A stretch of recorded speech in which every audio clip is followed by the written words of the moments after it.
Want a reason war criminal Vladimir Putin never invaded anything under Donald Trump's presidency?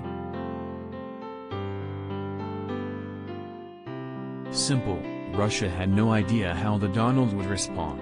And that was the beauty of Trump's foreign policy philosophy, peace through strength but with a splash of ambiguity. The world was a safer place for it. Then there is President Joe Biden. He just can't keep quiet, at least when he can remember what he was going to say, that is.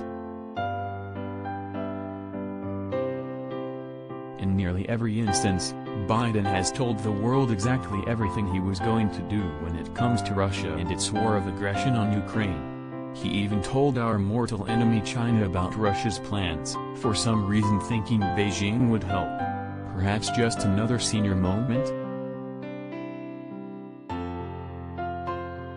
So why is our dazed and confused commander-in-chief bothering to go to Brussels for a NATO summit Thursday? He has already told us what he has in mind when it comes to Ukraine, absolutely nothing that will help Kyiv win its war of survival against the Kremlin. Indeed, the White House has already announced what will happen at the summit, and none of it will help one bit in the here and now. There'll be new sanctions and a crackdown on evasion of the existing sanctions, National Security Advisor Jake Sullivan says. While more sanctions will surely hurt Putin in the long term, in the short term, Ukrainians need assistance that will boost them on the battlefield now. Speaking of those battlefields, does Biden even have any idea how he can actually help Ukraine keep Russia at bay? He has been clear that he won't give Ukraine the MiG-29 fighters it's been begging for. Nor will he implement a no-fly zone to rid the skies of Russian bombers that are slaughtering innocent civilians.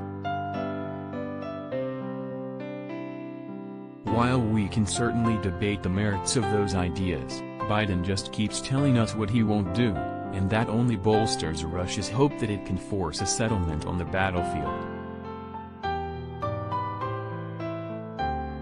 There is a clear path Biden could chart that would lead to a summit worth having, doubtful as it seems. First, the president needs to separate short-term and long-term goals for Ukraine. In the days and weeks ahead, Biden should not only keep sending anti-tank, anti-air and small arms to Ukraine in ever larger numbers but increase intelligence sharing with Kyiv, in real time if possible, to make sure Russia can't destroy supply lines. And here is where things get even more challenging. Biden needs a long-term strategy to ensure Ukraine has the arms to deter the Kremlin from trying to attack again once Russia's economy recovers or is greased enough from Chinese assistance. Many experts have advocated sending Ukraine older M1 Abrams tanks and A-10 Warthogs that are sitting in U.S. military storage facilities. Combine those with Harpoon anti-ship missiles and a modernized Air Force including F-15X fighters or even F-35s, and Putin would not think of trying to attack Ukraine ever again. But Biden also needs to be firm with his NATO allies, just as Trump was, that Europe's defense must be funded at a level that ensures this will be Russia's last aggressive act. Germany has clearly stepped up its military spending and should be applauded, but Biden must be clear that America cannot be Europe's 911th force when a crisis breaks out. Why should America care about Europe's security if Berlin, Paris or Brussels won't spend the euros themselves? Unfortunately, none of this is going to happen. The world will be treated to globalist toasts to Biden's New World Order, whatever that means, and statements growing that the NATO alliance is united and ironclad.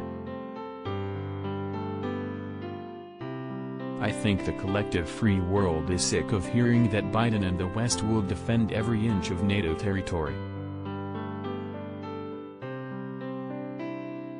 Tell us what you have planned, Mr. President, to ensure Putin and his gang of thugs not only lose in Ukraine but don't keep invading more countries. Either Biden has no plan or he already forgot what it was. Harry J. Kazianis is the senior director at the Center for the National Interest.